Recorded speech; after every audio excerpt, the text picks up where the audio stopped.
ఆయనకు ఎన్ని ఎకరాలు ఉన్నా ఉంటుంది, ఢిల్లీలో ఇల్లు ఉంటుంది, సూర్యాపేటలో ఉంటుంది, హైదరాబాద్ ఇల్లు ఉంటుంది. మాకు ఖమ్మంలో ఏం బతకకూడదా సార్ మేము?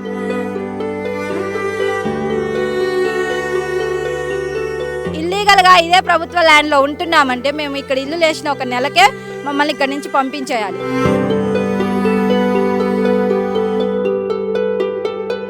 నలుగురు పట్టుకొని అవతల ఇసిరేశారు సార్ లేడీస్ని.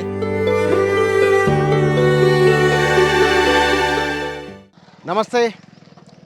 ఖమ్మం పట్టణానికి సమీపంలో ఉన్న ఒక చిన్న కొండలాంటి ప్రాంతం ఇది.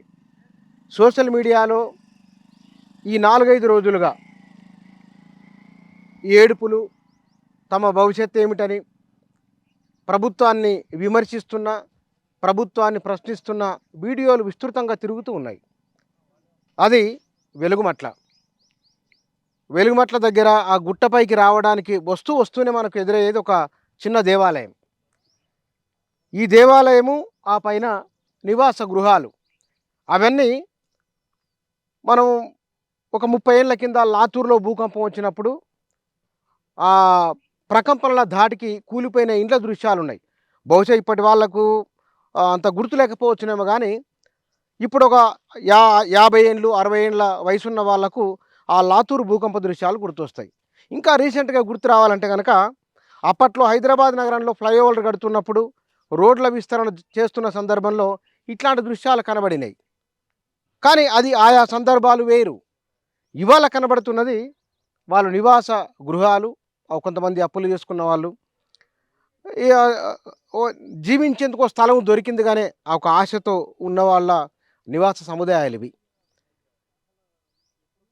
ఖమ్మం జిల్లాకు ప్రత్యేకత ఉన్నది. ఈ ఖమ్మం జిల్లాలోనే భూమి కోసం తెలంగాణలో జరిగిన పోరాటానికి పునాది ఖమ్మం జిల్లా.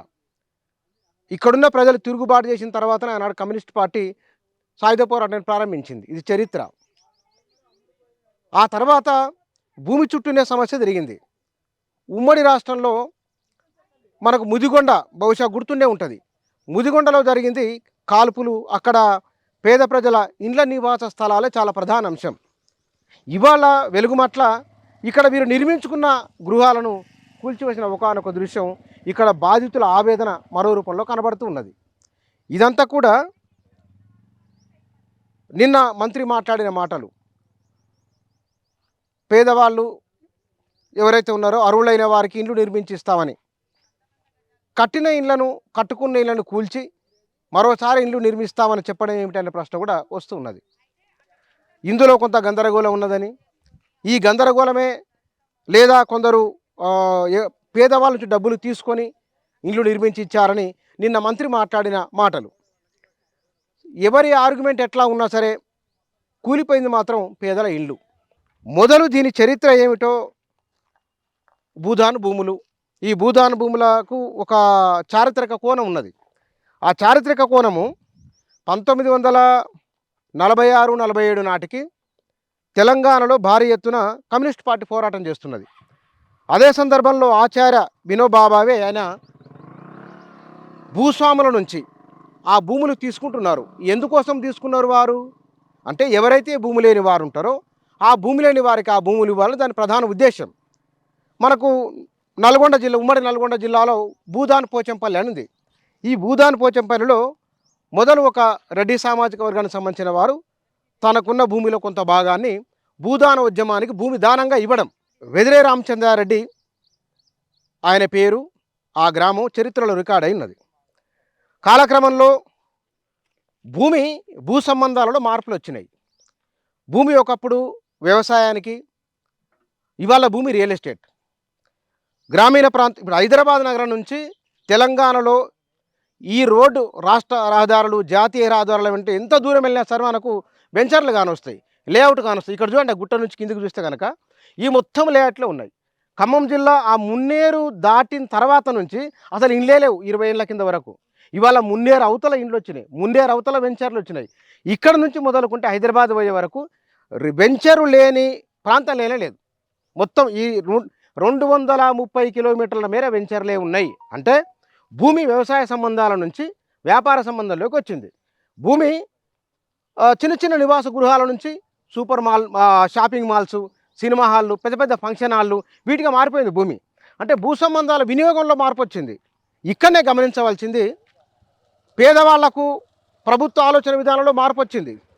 పేదలకు 50 గజాలు, గతంలో ఇందిరాగాంధీ ఉన్నప్పుడు 50 గజాలు 40 గజాల్లో చిన్న ఇల్లు నిర్మించి ఇచ్చేవారు. ప్రభుత్వ పాలసీలు మారిన తర్వాత కొంచెం జాగా పెంచి ప్రభుత్వమే ఇల్లు కట్టించే స్కీమ్ వచ్చింది. ఇక్కడ అసలు విషయం ఉన్నది. ఇక్కడ ప్రభుత్వమే ఇల్లు నిర్మించి ఇస్తున్నప్పుడు పేద ప్రజలు తమ అవసరం నిమిత్తం ఒక 50 గజాలు 100 గజాలు భూమిలో ఇల్లు నిర్మించుకుంటే దాన్ని కూల్చి మళ్ళీ నిర్మిస్తామనడం ఏమిటి? అంటే ఇల్లుగల కొట్టి పందిరేసినట్లు. ఇల్లు కూల్చడం ఎందుకు, పందిరి వేయడం ఎందుకు? నిజంగానే ప్రభుత్వ యంత్రాంగం దగ్గర ఇంత పెద్ద వ్యవస్థ ఉంటుంది. ఆ అధికార యంత్రాంగము వీరి దగ్గరకు వచ్చి కేసీఆర్ తెలంగాణ ఏర్పడిన వెంటనే ఒక్కో రోజులో తెలంగాణ సర్వే చేసిండు. ఒక్క రోజులో సర్వే చేయగల శక్తి ప్రభుత్వ యంత్రాంగానికి ఉన్నప్పుడు ఈ వెలుగుమట్టలో గుట్ట మీద ఉన్న 720 సంథింగ్ 50 ఇండ్లు అనుకుందాం, అర డే చాలు. ఒక 5-6 గంటల వ్యవధి కేటాయిస్తే కనుక ప్రభుత్వ యంత్రాంగానికి ఎవరి పేదవాళ్ళో తేలిపోతుంది, ఎవరైతే ఇల్లు కట్టుకుని తేలిపోతుంది. మనం ఎల్ఆర్ఎస్ బీఆర్ఎస్ అని పెట్టుకున్నాము, రెగ్యులర్ దాన్ని స్థిరీకరణ క్రమబద్ధీకరణ చేస్తున్నాం. క్రమబద్ధీకరణ చేసే అవకాశం వెసులుబాటు ఉన్నప్పటికీ కూల్చడం ఎందుకు? ఇది ప్రశ్న. ఒకవేళ నిజంగానే ఇక్కడున్న వాళ్ళు ఏమైనా అక్రమాలు జరిగితే కనుక అక్రమాల మీద ఒక విచారణ కమిషన్ వేసి ప్రభుత్వ అధికార యంత్రాంగం అంతా కదిలి వచ్చి దీనిపైన అధ్యయనం చేసి ఉంటే కనుక ఇంత విధ్వంసం జరిగేది కానే కాదు. ఇది కూలిపోయింది ఇల్లు కాదు. ఇక్కడ ఎక్కడైనా సరే కూలిపోయింది వాళ్ళ భవిష్యత్తు, వాళ్ళ ఆశలు, వాళ్ళ పిల్లలకు కూడా ఉపయోగపడుతుంది చిన్న జాగా. ఇవాళ రేపు ఒక గంటెడు జాగా దొరకడమే చాలా చాలా గగనమైపోయింది. గజానికి 100 రూపాయలు ఉన్న ప్రాంతంలో ఇవాళ 1000 రూపాయలు ఖర్చు చేయాల్సి వస్తున్నది. ప్రధానంగా విద్యకు వైద్యానికే సంపాదన మొత్తం ఖర్చు అయిపోతున్న ఈ రోజుల్లో ఓ 10 గజాలు ఒక 100 గజాలు భూమి కొనుక్కొని ఇల్లు కట్టుకోవాలనేది అది గగన కుసుమం. కాబట్టి ఈ సందర్భంలో పేదవాళ్ళు నిర్మించుకున్న ఇండ్లు దీంట్లో అందరూ బహుశా అందరూ ఉన్నారు. ఇందులో మేము వస్తున్నప్పుడు చాలామందితో మాట్లాడి వాళ్ళు చెప్పిన మాట, ఎక్కువ మంది బీసీలు ఉన్నారు, ఆ తర్వాత పేదలు చాలామంది పేదలు ఎస్సీలు ఎస్టీలు వాళ్ళు అన్నారు. మెజారిటీ ప్రజలు పేదలే ఉన్నప్పుడు ఎవరైతే బిలో పావర్టీ లైన్కు పైన ఉన్న వాళ్ళు ఎవరైతే ఉన్నారో వాళ్ళ విషయంలో కనుక కొంత అధ్యయనం చేసి ఉండి గుర్తిస్తే కనుక ఇవాళ ఏముంది, కేవైసీ ఉన్నది. కేవైసీ ఆధారంగా మరి ఇన్కమ్ ట్యాక్స్ కట్టే వాళ్ళు ఎవరు, వాళ్ళ ఆదాయం ఎంతో తేలిపోతుంది. ఇవన్నీ తెలుసుకునే మార్గాలు చాలా ఉన్నా, ప్రత్యామ్నాయ మార్గాలు చాలా ఉన్నా ఎందుకు ఈ విధంగా వ్యవహరించవలసి వచ్చింది? ఇది ప్రశ్న.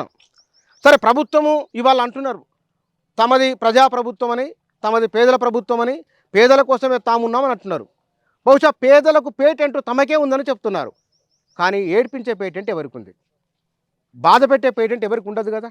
కాబట్టి ఇక్కడ వీళ్ళు ఈ 3-4 రోజులుగా ఇక్కడనే ఉన్నవాళ్ళు గూడు చెదిరిన పక్షి గోడు అని ఒక తెలుగులో బాగా హృదయ విదారకమైన సందర్భం వచ్చినప్పుడు చెప్తారు. సరిగ్గా వాళ్ళు అదే వాళ్ళు అక్కడ నుంచి ఒకసారి అక్కడ చూపించు, అవన్నీ కూలిపోయిన ఇండ్లు, వీళ్ళంతా చెట్టు కింద నిలబడి ఉన్నారు. నిజంగానే నేను చూసిన వచ్చినబడి వాళ్ళ మెడలో ఏమైనా బంగారం ఉందేమో చూసిన, ఎవరి మెడలో బంగారం కనిపిస్తలేదు. వాళ్ళ బట్టలు, వాళ్ళు వేసుకున్న చెప్పులు, అంటే మనిషికి బట్టలు లేదా వాళ్ళ వేషాధారణ, వాళ్ళ ఎట్లా ఉన్నారు వాళ్ళు అనేది చాలా సులభంగా చెప్పవచ్చు. దీనికి ఏమి పారామీటర్ అవసరం లేదు. వారు వేసుకున్న బట్టలు, వారి వ్యవహార శైలి, వారి నిత్య జీవితం ఏమిటో చాలా సులభంగా అర్థమైపోతుంది. అట్లాంటి వాళ్ళు ఇక్కడ డజన్ల కొద్ది ఉన్నారు. ఇక్కడ ఇంకా కొంతమంది ఖమ్మం టౌన్లో అంబేద్కర్ భవన్ దగ్గర కొంతమంది ఉన్నారని చెప్తున్నారు. అక్కడ వీలైతే అక్కడికి కూడా వెళ్దాం, అక్కడ కూడా మాట్లాడదాం.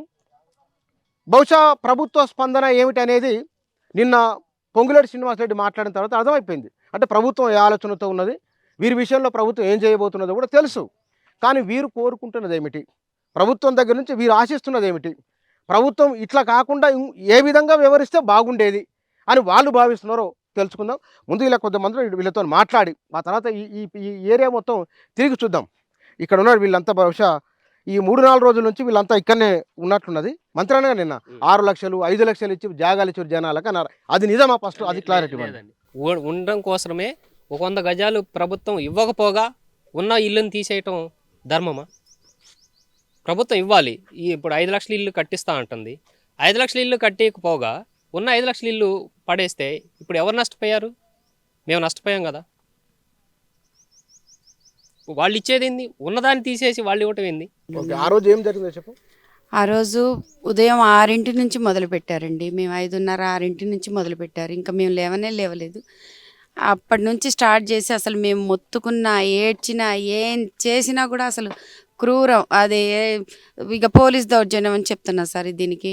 ఇంకా ఇంత నష్టం జరిగాక మాకు ఇంకేం చెప్పాలో మాకు అర్థం కావట్లేదు. ఎంతమంది ఒక్కొక్క ఇంటికి వచ్చేసి 20-30 మంది, అంటే ఒక ఇంట్లో నలుగురు ఉంటాం కదా, 20-30 మంది ఒకేసారి వచ్చి అటాక్ చేస్తే మేము ఏం చేయగలం చెప్పండి. కనీసానికి మా సామాన్లు తీయలేదు, ఏది తీయలేదు సార్ మమ్మల్ని. ఇక్కడ మీరు ఎన్నాళ్ళైంది ఇక్కడ ఇల్లు కట్టుకొని? మీరు మేము 8 సంవత్సరాల నుంచి 8 అంటే మొదలు ప్రారంభంలో స్టార్టింగ్ నుంచి ఉన్నాం సార్. అవును సార్. ఈ 8 ఏళ్లలో ఎప్పుడన్నా ఇది ప్రభుత్వ భూమి అని, ఇది భూదాన్ భూమి అని, ఇక్కడ మీరు కట్టుకోవడం చట్ట విరుద్ధమని మీతో ఎవరైనా అన్నారా? సార్ ఇది భూదాన భూమి. బోర్డు మాకు 100 గజాల చొప్పున మాకు పట్టాలు కూడా ఇవ్వడం జరిగింది. ఉన్నాయి మీ దగ్గర పట్టాలు? ఉన్నాయి సార్. అంటే ఇప్పుడు ప్రెసెంట్ గా లేవు, అన్ని ఉన్నాయి. సేఫ్ గా మేము పెట్టాము. ఎందుకంటే ఇల్లు కూలిపోయినా, మా సామాన్లు నష్టపోయినా, మా పట్టాలు మాకు కావాల్సిన, ఈ ప్లేస్ కు కావాల్సిన మా అన్ని మేము సేఫ్ గా పెట్టుకున్నాం. మీ దగ్గర ఉన్నాయి సార్. ఇప్పుడు ఒక చిన్న మాట సార్, మేము ఇక్కడికి వచ్చి 8 సంవత్సరాలు అవుతుంది కదా. కలెక్టరేట్ అదే సార్, కొంచెం అటు చూపించండి అన్న. కలెక్టరేట్ అదే. అవును సార్, అదే బిల్డింగ్. ఇక్కడ నిలబడి కలెక్టర్ గారు అని అన్నా కూడా వినపడిద్ది సార్. ఆ అద్దాల మేడలో కాబట్టి ఆయన వినట్టున్నారు. ఆ కలెక్టరేట్ వచ్చి ఎన్ని సంవత్సరాలు అవుతుంది సార్? 2-3 సంవత్సరాలు. 3 కాదు, 4 సంవత్సరాలు వేసుకోండి. మేము 8 ఏళ్ల నుంచి మేము ఇక్కడ ఉంటున్నాం. మేము వచ్చాక కలెక్టరేట్ పడ్డది, మేము వచ్చాక ఇక్కడ రహదారి పడుతుంది, అదే హైవే పడుతుంది. మేము వచ్చాక అటు విల్లాస్ కట్టుకున్నారు. మేము వచ్చిన తర్వాత డెవలప్ అయింది సార్ ఇదంతా. ఇప్పుడు వచ్చేసి మేము వచ్చాక డెవలప్ అయిన ఏరియాని మొత్తాన్ని తీసేసి ఈ మురికోళ్ళు, ఈ పేదోళ్ళు ఇక్కడ ఉండకూడదని, ఇంత వాల్యుబుల్ ప్లేస్ అని ఆ కారణం చేతనే మమ్మల్ని కూలగొట్టారు, ఇక్కడ మాకు నష్టపరిచారు. ఇంకోటి ఏంటంటే నిన్న మంత్రి గారు అంటున్నారు, మీకు 5 లక్షలు ఇచ్చి మీకు ప్లేస్ చూపిస్తామంటున్నారు. భూదాన భూమి అనేది భూదాన బోర్డు మాకు ఇచ్చిన తర్వాత ఆయన తీసుకోవడానికి రైట్స్ లేవు. మాకు పట్టాలు వచ్చాక ఆయన తీసుకోవడానికి లేదు. ఆయన ఇప్పుడు నువ్వు ఇల్లు గులగొట్టాక 5 లక్షలు ఇప్పుడు ఇస్తా అనడం ఏంది? నువ్వు ఇక్కడ అర్హులు ఎవరు, అర్హులు లేని వాళ్ళు ఎవరు అనేది నువ్వు చూసుకొని, ఇక్కడ పేదోళ్ళు ఉన్నారు కదా, సరే ఇల్లు కట్టుకున్న వాళ్ళు కష్టపడి కట్టుకున్నారండి, ఇంకా కట్టుకొని వాళ్ళు చాలా మంది ఉన్నారు కదా, ఇంకా షెడ్లలో ఉన్న వాళ్ళు చాలా మంది ఉన్నారు కదా, ఇదే ప్లేస్ లో ఉన్నారు కదా సార్. మొత్తం 1895 మందికి చెల్లాల్సిన భూమి సార్ ఇది, 100 గజాల చొప్పున 62 ఎకరాలు 7 గుంటల భూమి. అయితే ఇందులో అడ్జస్ట్ అయ్యి 1000 మంది ఉంటున్నాము. పక్కా ఇళ్ళు కట్టుకున్న వాళ్ళు 100 గజాల చొప్పున తీసుకుని ఉన్నారు. కిరాయి బాధలు పడలేకపోతున్నారు అని అంటే టెంపరీగా షెడ్లు వేయించుకోవడం జరిగింది సార్. ఆ షెడ్ల వాళ్ళతో పాటు కలిపి 1000 ఫ్యామిలీస్ ఉంటున్నాయి సార్. 1000 కుటుంబాలు ఇక్కడ ఉంటున్నాయి. మొన్న నష్టపోయిన వాళ్ళంతా కూడా 1000 ఫ్యామిలీస్ సార్. ఇక్కడ మీరు కట్టుకున్న ఇండ్లలో ఎన్ని లక్షలు ఖర్చు అయింది? అంటే కొంతమంది రేకుల షెడ్ వేసుకున్న వాళ్ళు కొందరు ఉన్నారు. అవును సార్. చిన్న గుడి చేసుకున్న వాళ్ళు కొందరు కదా. అవును సార్. స్లాబ్ వేసుకున్న ఇండ్లు ఎన్ని ఉన్నాయి ఇక్కడ? స్లాబ్ అసలు మాక్సిమం స్లాబ్ వేసుకున్న వాళ్ళ ఇండ్లు ఒక 100 నుంచి 150-200 వరకు ఉంటాయి సార్ అవి. స్లాబ్ వేసుకున్నాం. అవును సార్. ఎట్లైనా ఒక 10 లక్షలకు 15 లక్షల పైన స్లాబ్ 10 లక్షలు 15 లక్షలు. పల్లెటూర్లలో ఉన్న భూములు అమ్ముకొని ఇక్కడ ఇది సిటీ, పిల్లల్ని చదువుకోవచ్చు, డెవలపింగ్ ఏరియా, మా పిల్లలు చదువుకొని మంచిగా అవుతారు. మా బతుకులు ఎట్లాగో పల్లెటూర్లలో గడిచిపోయినాయి, మా పిల్లల ఫ్యూచర్ అన్నా బాగుండాలని ఇక్కడికి వచ్చి ఉన్నవి అమ్ముకొని ఇక్కడికి వచ్చి ఉన్నాం సార్. కొన్ని సరిపోకపోయినా అప్పులు తెచ్చుకొని కట్టుకున్నాం సార్. ఇంకేంటంటే మాకు కరెంట్ మనకు అవి ఉన్నాయి సార్, ఇంటి పన్నులు ఉన్నాయి సార్. మాకు ఇంటి పన్నులు ఉన్నాయి, ఇంటి నెంబర్లు ఉన్నాయి సార్. మాకు మున్సిపాలిటీ గుర్తించింది, మేము ఇంటి పన్ను కూడా కట్టాము. మాకు ఇక్కడ ఓట్లు కొంతమందికి ఉన్నాయి, కొంతమందికి ఆధార్ కార్డులు ఉన్నాయి, మాకు అన్ని రైట్స్ ఉన్నాయి సార్. పోలింగ్ కేంద్రం పెట్టిండ్రా? లేదు సార్. మేము అక్కడ పుట్టకోట అటు సైడ్ అక్కడే వేయాలి సార్. పోయినసారి ఓటు ప్రభుత్వం మారాలని కోరుకుని ఓటేసిన మహా తండ్రి ఆయనకే. ఇక మేము ఈ పార్టీ నీడలో ఉన్నాం కానీ ప్రభుత్వం ఏమన్నా మారితే, గత ప్రభుత్వంలో మాకు కరెంటు కోసం కొంచెం ఇబ్బంది పెట్టారు సార్. ఉన్న ఇండ్లు కూలగొట్టడం ఏమో కానీ మాకు కరెంట్ ఇస్తారేమో అని ఆశించినాం కానీ ఉన్న కొంపలు కూలగొడతామని అనుకోలేదు సార్. 7 గంటలకల్లా స్టార్ట్ చేశారు. 7 గంటలకల్లా స్టార్ట్ చేశారు. మేము ఇక్కడ అడ్డుకుంటానమని మమ్మల్ని ఎట్లా రెక్కబట్టి కాలుకి 2-3 ఉన్నారు. అసలు ఎట్లా ఈడ్చారంటే ఇగో ఈ గడ్డ మీద నుంచి కిందికి ఈడ్చారు. అసలు చీరలు ఊడిపోతున్నా కానీ మేము ఆడవాళ్ళం, మీరు ఆడవలేను అసలు అని తిట్టినా కానీ వాళ్ళు వదిలిపెట్టలేదు. మమ్మల్ని తీసుకెళ్ళి అక్కడ కూర్చోబెట్టారు. మా వాళ్ళని తీసుకెళ్ళి మగవాళ్ళని తీసుకుపోయి కింద కూర్చోబెట్టారు. మేము 10 మంది ఉన్నాం. మొత్తం కాలనీలో అప్పుడు కూల్చుతున్నప్పుడు కూల్చేటప్పుడా ఉన్నారు కానీ వాళ్ళు ఇక భయమైంది సార్. అందరూ చుట్టుముట్టారు. చుట్టుముట్టాలకి మాకు ఈ జనాలకి ఏం చెయ్యాలో తెలియలేదు సార్. మా వాళ్ళు ఏం చేశారు, మా వాళ్ళు ఆర్డర్లు ఉన్నాయి, మా ఆర్డర్లు చూడండి సార్ అంటే ఆర్డర్లు చూడలేదు, ఏం లేదు. మా వాళ్ళని తీసుకుపోయి కింద కూర్చోబెట్టారు. కానీ ప్రభుత్వం అనేది ఏంటంటే పేద ప్రజలను మోసం చేస్తున్నారు, మోసం తప్పుదో పట్టిస్తున్నారు. మాకు ఒక నోటీస్ ఇవ్వలేదే, మరి ఖాళీ చేయడం చెప్పలేదు, ఏం చెప్పలేదు. మమ్మల్ని తీసుకెళ్లి చింతకాంట స్టేషన్లో కూర్చోబెట్టారు. మా అయితే రేకులు పోయినాయి, సామాను పోయినాయి, అన్ని పోయినాయి, అసలు ఏమీ లేదు. మొత్తం కూల్చడం అయిపోయినాక మమ్మల్ని వదిలిపెట్టారు. మేము మా సామాన్లు ఏం లేవు సార్. మేము వస్తే వాళ్ళకి అన్ని కూల్చేశారు మొత్తం. మరి మున్సిపాలిటీ వాళ్ళు ఎరగపోయారో ఎవరు ఎరగపోయారో మాకైతే తెలియదు సార్. అసలు ఏమీ లేవు సార్, వస్తువులు లేవు సార్. మా ఆయన తీసుకెళ్లారు, కిందికి తీసుకెళ్లారు, నన్ను పోలీస్ స్టేషన్ తీసుకెళ్లారు, చింతకాంట స్టేషన్లో కూర్చోబెట్టారు. ఆ సార్ వాళ్ళని పోలీసు వాళ్ళని కూడా అడిగినాం, ఏంటి సార్ మా ఆయన తీసుకెళ్లారు, మరి నన్ను ఇక్కడ తీసుకొచ్చారు, మమ్మల్ని మా సామాను ఎవరు తీయాలి సార్ అంటే, లేదమ్మా మున్సిపాలిటీ వాళ్ళు సూదితో అక్కడ పెడతారు అని అన్నారు. ఏం పెట్టారు, వాళ్ళు వచ్చారు, మున్సిపాలిటీ వాళ్ళు వచ్చారు, ఈ బాతిని వాళ్ళు వచ్చి మొత్తం ఎరగపోయారు. ఏమున్నాయి, మేము ఎందులో వండుకోవాలి, మా ఇప్పుడు చెట్ల కింద చేరి ఉండాల్సి వస్తుంది. ఏంటి సార్ ఇదేంది, ఎక్కడో డబుల్ బెడ్రూమ్లు ఇస్తారట, ఎక్కడో అది ఇస్తారు ఇది ఇస్తామని చెప్తున్నారు ముఖ్యమంత్రి గారు. ఏముంది, మాకేమన్నా ఉన్నాయా, ఏంది మేము సాధించుకున్నాం, మాకు భూదాన్ బోర్డు నుంచి మాకు ఇచ్చారు అప్లికేషన్. భూదాన్ బోర్డు దగ్గరికి పోయినప్పుడు అంటే ఆ బోర్డును సంప్రదించిన వాళ్ళు ఎవరు, మీకు ఇప్పించిన వాళ్ళు ఎవరు? మాకు భూదాన్ బోర్డుకి అప్లికేషన్ పెట్టుకున్నాం సార్. మాకు ఈసీసీ ఆర్ఐఎంఎల్ పార్టీ వాళ్ళు మాకు అండగా ఉండి మాకు ఈ బోర్డుకి అప్లికేషన్ పెట్టుకోండి అమ్మా అంటే మేము పెట్టుకుని అప్పటి నుంచి ఇప్పటి దాకా మేము ఉన్నాం. మేము వచ్చి 8 సంవత్సరాలు సార్. 8 సంవత్సరాలు. ఇది పెద్ద పెద్ద అడవి. ఏ ఊరు నుంచి వచ్చారు మీరు ఇక్కడికి? మాది చంద్రగొండ మండలం అండి. చంద్రగొండ. మేము వచ్చి 20 సంవత్సరాలు అవుతుంది. ఖమ్మం వచ్చి ఆ ఇండ్లలో పనికి వెళ్తున్నాం మేము టౌన్ లో. మరి అందరు ఖమ్మంలో పుట్టలేదు కదా సార్. మరి ఎక్కడ నిండో వచ్చి ఇక్కడ ఇల్లు కట్టుకుంటున్నారని చెబుతున్నారు. అందరు ఖమ్మంలో పుట్టి ఖమ్మంలో పెరిగారా? ఏదో యూసీసీఆర్ఐఎంఎల్ అని పార్టీ తరపు నుంచి మాకు భూదాన్ బోర్డు ద్వారా ఇచ్చారు. కనీసం సరే అప్పు సప్పు తీసుకొచ్చి కట్టామండి, అప్పు సప్పు తీసి కట్టుకొచ్చావు. దానికి గుర్తించలేక సర్లే దాంట్లో అరువులు ఎవరు నానరువులు ఎవరు దాన్ని గుర్తించి ఒక్క మాట మరి సరే అండి మరి దాంట్లో ఉన్నది ఎవరికి లేనిది ఎవరికి ఒక్క మాట చూసి వాళ్ళకి ఇవ్వడమా ఇవ్వకపోవడమా ఆ ఒక్క ఆలోచన చేసి ఇస్తే అయిపోయేది కదా సార్. మన లేడీస్ కానిస్టేబులే కదా, వాళ్ళు కూడా లేడీస్ కానిస్టేబులే కదా, వాళ్ళకి కూడా తెలియాలి కదా. నలుగురు పట్టుకొని అవతలు ఇసిరేశారు సార్ లేడీస్ని లెక్క చేయకుండా. వాళ్ళు కూడా లేడీసే కదా, ఒక మాట వాళ్ళు కూడా లేడీస్ కాబట్టి అమ్మ ఇటు చేయొద్దు మాకు ఇటు వచ్చింది ఆర్డర్ అయినా మా కాగితాలు చూపెట్టినా కానీ అసలు కాగితాలని కూడా పట్టించుకోవట్లేదు. ఇది వాళ్ళు ఉన్నారు సార్, వాళ్ళు బయటికి వెళ్ళారు, ఆర్డర్ వచ్చినాయి ఇల్లులు యూసీసీఆర్ఐఎంఎల్లో వేశారు, మన పార్టీ కార్యకర్తలు వేశారు. అప్పటి నుంచి వేసింది ఈ 9 ఇల్లులు ఏం చేశారంటే ఈ 9 ఇళ్ళకే అరువులు, మిగతా వాళ్ళకి లేదు అని నోటిఫికేషన్. అంటే ఇళ్ళ దాంట్లో మా దాంట్లోనే మేము కొట్టుకొని సావాలని 9 ఇల్లులు ఉంచారు సార్. అంటే కోర్టు చెప్పిందని ఉంచిరేమో కదా. అట్ట కాదు, ఇళ్ళకి ఇస్తే ఇళ్ళు కొట్టుకొని వస్తారు కదా. ఇప్పుడు వీళ్ళు ఉన్నారు, వర్గాలు పడాలి, కొట్టుకోవాలి. ఆ వర్గాల ద్వారా ఈ 9 ఇల్లులు 10 ఇల్లులు ఉంచారు చేయాలని వాళ్ళ ఉద్దేశం. ఇక్కడ మీరు 8 ఏళ్ళు అయినా సరే వారు చిన్న రోడ్డు సౌకర్యం సరిగా లేదు మరి. లేదు సార్, మా ఒక్క మాట చిన్న ఇది మొత్తం గుట్ట సార్, ఇది అడవి మొత్తం గుట్ట మేము కొట్టుకున్నాం మొత్తం. ఆ రోజు ఎవరు రాలేదు, మొత్తం మేమే సార్ డబ్బులు పెట్టుకొని తల అంతా పట్టుకొని. మీరు చెప్పారు చూడండి సార్, ఏదో డబ్బులకు ఆశపడి అది కాదు సార్. 10,000 నుంచి 6-7 లక్షల రూపాయల వరకు దళారులు తీసుకున్నారు పార్టీ. ఇది ఒక భూదాన్ బోర్డు చూపెట్టింది సార్. అప్పుడు ఏంటంటే కరెంట్ లేదు సార్, ఏం లేదు, ఈ మొత్తం అడివే, ఏం లేదు సార్. ఈ చీకటి నుంచి రావాలంటే భయం సార్ లేడీస్కి, ఎటు పోయి ఎటు వస్తుందో. మగోళ్ళు ఈడు ఉండి లేడీస్ని కాపలా కాసుకుంటా మొత్తం చూసుకొని జనరేటర్ ఒక అరేంజ్ చేసుకున్నాం సార్. మనిషికి 500-1000 రూపాయలు మా కష్టం చేసి మేము జనరేటర్లు నడిపించుకున్నాం సార్. ప్రారంభంలో రాజకీయ పార్టీలు ఖమ్మంలో చాలా మంది ఉన్నారు కదా, మరి వాళ్ళందరూ ఆ రోజు మీ దగ్గరికి వచ్చేమన్నా మాట్లాడినరా మీరు? వచ్చి ఎవరు తీరుగా వాళ్ళే చెప్తున్నారు సార్, న్యాయం చేసిన వాళ్ళు ఎవ్వరు లేరు. అధికారులు పార్టీలు ఒక కేటీఆర్ సారే వచ్చారు ఆ రోజు. ఏమన్నాడు ఆయన వచ్చి?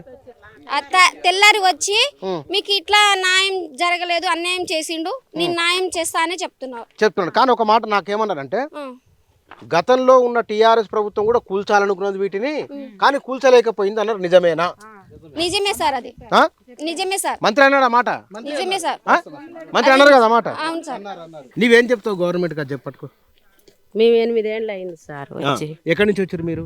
మాది కాకరాయ, కాకరా ఎక్కడమ్మా? ఇక్కడనే ఖమ్మం జిల్లా. ఖమ్మం జిల్లా. ఎన్నేళ్ళు వచ్చి ఇక్కడికి? 8 ఏళ్ళు. 8 ఏళ్ళు అయింది, ఎక్కువనే అయింది ఇంకా కొద్దిగా. డాబా ఇల్లు వేసుకున్నారా మీరు? రేకుల ఇల్లా? రేకులు పిల్లలే. మీ ఇల్లు కూలిపోతున్నప్పుడు మీ పిల్లలు బయట ఉన్నారా, ఇంటి దగ్గర ఉన్నారా? బయటనే ఊరు బండికి పోయి వాళ్ళు రాలేదు. నా 3:00 నుంచి 4:00కే వచ్చారు వాళ్ళు పోలీసు వాళ్ళు. తెల్లవారుదాం. తెల్లారి గట్ట 4:00 నుంచి వస్తారని బుక్కాడ అయింది. ఏమంటే కూల కొడతానే ఎవరు వచ్చి సామాన్లు కూడా ముందే తెలుసు? ముందు తెలియదు సార్, అప్పుడే అప్పటికప్పుడే అప్పటికప్పుడే లేవలే. ముందు తెలిస్తే బాగానే ఉంది సార్, మాకేది తెలియదు సార్. సీనన్నకే వేసినాం సార్ ఓట్లు మేము. సీనన్నకే వేసినాం. సీనన్నకే వేసినాం కానీ ఎకరం ఉన్న వాళ్ళకి ఇయ్యను, అరెకరం ఉన్న వాళ్ళకి ఇయ్యను అంటాడు. సీనన్నకు ఎన్ని ఎకరాలు ఉన్నా ఏం లేదా సార్?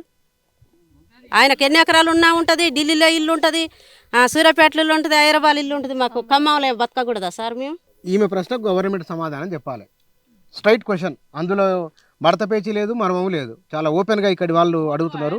ఎవరైతే పేదవాళ్ళు ఉన్నారో ఆ పేదవాళ్లకు 5 లక్షల రూపాయలు అంటే జాగా ఇస్తాము, ఇల్లు కట్టి ఇస్తామని గవర్నమెంట్ అంటుంది. మంత్రి అన్నారు నేను. ఇక్కడే న్యాయం జరగాలి మాకు. మాకు ఇక్కడే పోయింది కాబట్టి ఇక్కడే న్యాయం జరగాలి సార్. ఓకే, అది మేము కోరుకున్నది ఏం లేదు. అంటే ఆయన వేరే బంగారం డబ్బు అయ్యేం అడగట్లేదు. మేము ఇక్కడ కట్టుకున్నాం, ఇక్కడే ఉన్నాం కాబట్టి, మేము ఇక్కడే కష్టపడ్డాం, చెట్టు చేమ అన్ని నరికినాం కాబట్టి మాకు ఇక్కడే కావాలి. ఎక్కడైతే మీ ఇల్లు పోయినా అక్కడనే ఇవ్వాలి మీకు. అక్కడే ఇవ్వాలి. ఓకే, కానీ ఇక్కడ రోడ్డు కానీ అవి కానీ కరెంటు ఇట్లా ఇంకా పూర్తి స్థాయి ఏర్పాటు కాదు. మాకు ఏ గవర్నమెంట్ అయినా ఎవరు ఏది న్యాయం చేయలేదు. ఏ నాడు కూడా కరోనా వచ్చినా ఏది వచ్చినా మాకు అడిగినోడు నాదుడే లేదు. ఏం పని చేస్తారు మీరు? మీకు ఇదే పని సార్.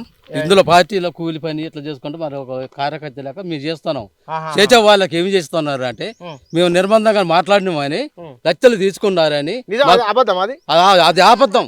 పైరవికారులు కారణంగానే పైరకారులు నిక్కు వెంకటేశ్వర్లు వరగారి కోటేశ్వరరావు గారు వీళ్ళు పెట్టడం చాలా దుర్మార్గం చేస్తున్నారు సార్. మంత్రి మాట అన్నారు, ఏమన్నారంటే పేదలున్న మాట వాస్తవమే, పేదలతో పాటు కొంత స్థితిమంతు కలిగిన వాళ్ళు కూడా అక్కడ ఉన్నారు, తప్పు కదా అని అంటున్నారు. అది తప్పు కాదు సార్. మేము పేదలు ఇది భూదాన టెస్ట్ నుంచి వచ్చిన భూములు సార్. ఆ భూములకు మేము నీరు లేవు, కూలీ లేకుండా ఉన్న పేదలకు మేము రూపాయి వేసుకొని కరెంటు స్తంభాలు వేసి ఒక కమిటీ వేలాగా మేము వాళ్ళు సహకరించుకుంటూ ఉంటున్నాము.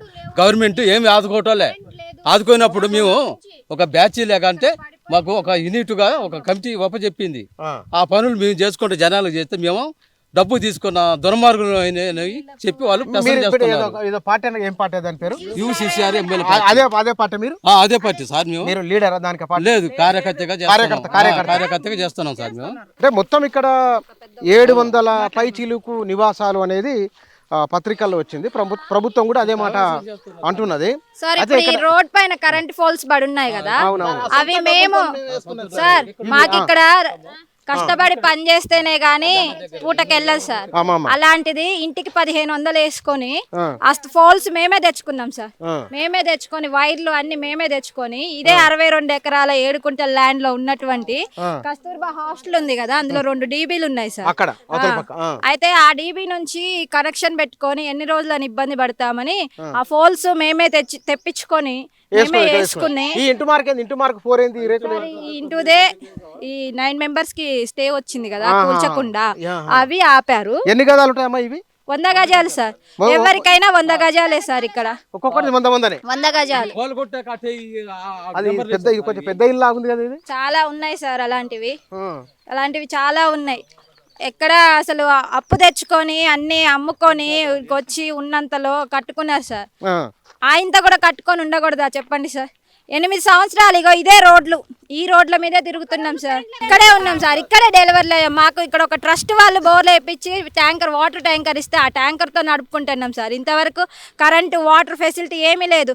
8 years నుంచి ఇక్కడ డెలివరీ అయిన వాళ్ళు కానీ ప్రెగ్నెంట్ లేడీస్ కానీ ఎలా ఉన్నారో మీరే ఊహించుకోండి సార్. అసలు వాళ్ళకు ఒక ఆశా వర్కర్ లేరు, అంగన్వాడీ లేదు, ఇక్కడ సెంటరు, స్కూల్స్ లేవు. మా పిల్లలకు కనబడుతుందా సార్?